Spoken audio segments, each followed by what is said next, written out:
Hello everyone, आप सभी आंगनबाड़ी सेविकाओं का, सभी कार्यकर्ताओं का इस नए और बेहद इंफॉर्मेटिव वीडियो पर मैं स्वागत करता हूं। सभी सेविकाओं से ऐसी उम्मीद करता हूं कि वीडियो को अधिक से अधिक लाइक कीजिएगा, क्योंकि आईसीडीएस विभाग, समाज कल्याण विभाग बिहार सरकार की ओर से पूरे बिहार के आंगनबाड़ी सेविकाओं के संबंध में एक महत्वपूर्ण दिशा निर्देश जारी किया गया है।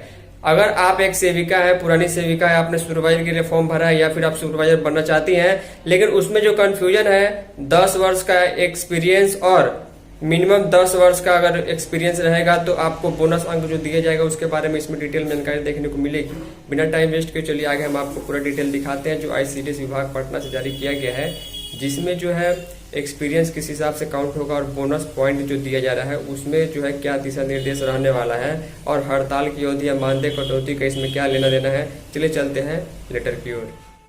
फाइनली जितनी भी सेविका इस वीडियो को देख रही है, पूरा वीडियो बहुत ही ध्यान से देखिएगा। और जो लोग सुपरवाइजर बनना चाहते हैं, आईसीडीएस विभाग की ओर से बहुत ही महत्वपूर्ण पत्र जो है लेटर जारी किया गया है पूरे बिहार की सेविकाओं के संबंध में। बिहार सरकार आईसीडीएस निदेशालय समाज कल्याण विभाग बिहार की ओर से पत्र जो है संचिका संख्या 5148 है और लेटर जो है वो 13 अगस्त 2025 को जारी किया गया है। आईसीडीएस के निदेशक ने पूरे बिहार के डीएम को, पूरे बिहार के जो है डीपीओ को ये लेटर जारी किया है।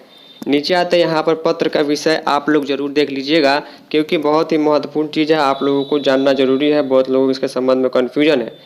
विषय यह है कि सेविका से महिला पर्यवेक्षिका यानी सेविका से एलएस पद पर नियोजन हेतु मार्गदर्शन के संबंध में, यानी कि कोई महिला पहले से आंगनबाड़ी सेविका है 10 वर्ष से और उनको प्रमोशन में एलएस के लिए उन्होंने फॉर्म भरा है, तो इसके लिए जो समय या फिर जो बोनस अंक नहीं मिल रहा है उसके संबंध में स्पष्ट दिशा निर्देश है। पूरी वीडियो को बहुत ही ध्यान से देखिएगा।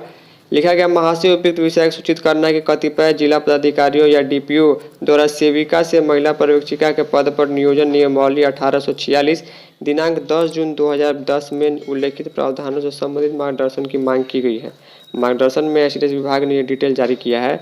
इस संबंध में सम्यक विचारोपरांत निम्नवत मार्गदर्शन दिया जाता है। पहला जो मार्गदर्शन में डिटेल है कि सेविका से महिला पर्यवेक्षिका के नियोजन हेतु अनिवार्य योग्यता यानी अर्हता मिनिमम होनी चाहिए, उसका उल्लेख मार्गदर्शिका के कंडिका 2 क में किया गया है। यानी कि न्यूनतम एक सेविका को, जो सेविका से महिला पर्यवेक्षिका बनेगी, उसको मैट्रिक पास होना मिनिमम जरूरी है। इसके अलावा 10 वर्ष जो है उस वर्ष में जो है 1 जनवरी को जिस साल फॉर्म आया हुआ था, फॉर्म में डेट लिखा रहता है कि 1 जनवरी को उस वर्ष में 10 साल काम करने का जो है पूरा होना चाहिए। यदि कोई अभ्यर्थी यानी यदि कोई सेविका इस शर्त को पूरा करती है तो वह नियोजन के लिए पात्रता है, यानी कि वो फॉर्म भर सकती है। दूसरा जो जरूरी चीज़ है यहाँ से आता है, बहुत ही ध्यान से देखिएगा। लिखा गया सेवा में निरंतरता यानी कि कंटिन्यूटी। जिस अवधि के लिए मानदेय दिया गया हो सरकार उसी को कंटिन्यू मान रही है। यानी कि मान के चलिए कि आप जो है अगर 2005 से अगर आप एक सेविका है काम कर रही हैं और 2025 चल रहा है, लेकिन उसमें आपने एक भी दिन हड़ताल नहीं किया है या किसी कारण से एक भी दिन का मानदेय नहीं कटा है, तो आपका जो है काम का अवधि जो है वो 20 वर्ष माना जाएगा। लेकिन अगर आपने एक दिन भी हड़ताल किया है या 1-2 दिन का मानदेय निरीक्षण के कारण या किसी अन्य कारण से नहीं मिला है तो वो दिन घटा दिया जाएगा। वो चीज़ यहाँ पर कहा जा रहा है कि सेवा में निरंतरता यानी जिस अवधि के लिए मानदेय दिया गया है उसका संबंध बोनस अंक दिए जाने से है, एवं जिसका प्रयोग मेगा सूची के निर्माण में किया जाना है। इसका योग्यता अर्हता से कोई संबंध नहीं। योग्यता तो वो हो गया अर्हता मिनिमम एलिजिबिलिटी की वो मैट्रिक पास होनी चाहिए और 10 वर्ष उसका सेविका के तौर पर काम करते हुए होना चाहिए। देखिए यहाँ से यहाँ तक बहुत इंपॉर्टेंट चीज़ लिखा गया है। वीडियो को लाइक और शेयर जरूर कीजिएगा।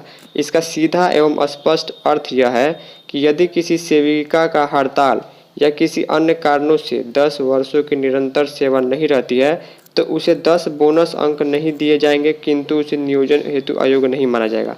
एग्जाम्पल के लिए मैं आपको सीधा शब्दों में समझाऊं।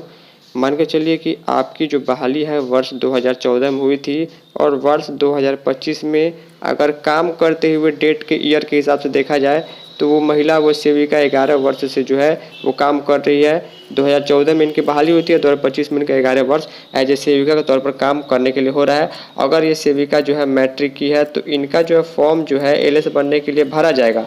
लेकिन बोनस अंक में क्या आएगा कि 2014 से लेकर 2025 के बीच में मान के चलिए इन्होंने काफ़ी दिन हड़ताल किया है और कई दिनों का इनका मानदेय कटा है, जिससे लगातार निरंतर का जो अवधि है इनका जो है 9 वर्ष जो है और 11 माह ही हो रहा है। यानी कि 10-11 वर्षों में जो है ये जो है इन्होंने हड़ताल में 1-1.5-2 महीने का समय गंवा दिया है, जिसका मानदेय नहीं मिला है, तो अब उनको बोनस अंक नहीं मिलेगा, ये चीज़ यहाँ बताया है। लेकिन ये फॉर्म भर सकती हैं।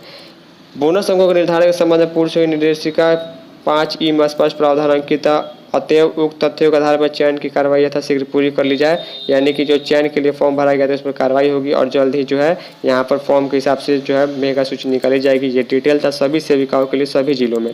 ICDS डायरेक्टर का सिग्नेचर 13 अगस्त का डेट देखने को मिल जा रहा है। उम्मीद करूँगा कि आपको चीज़ें समझ में आ गई होगी। सेविका से महिला पर्यवेक्षिका बनने के संबंध में महत्वपूर्ण लेटर था। फाइनली इस वीडियो में इतना ही। धन्यवाद।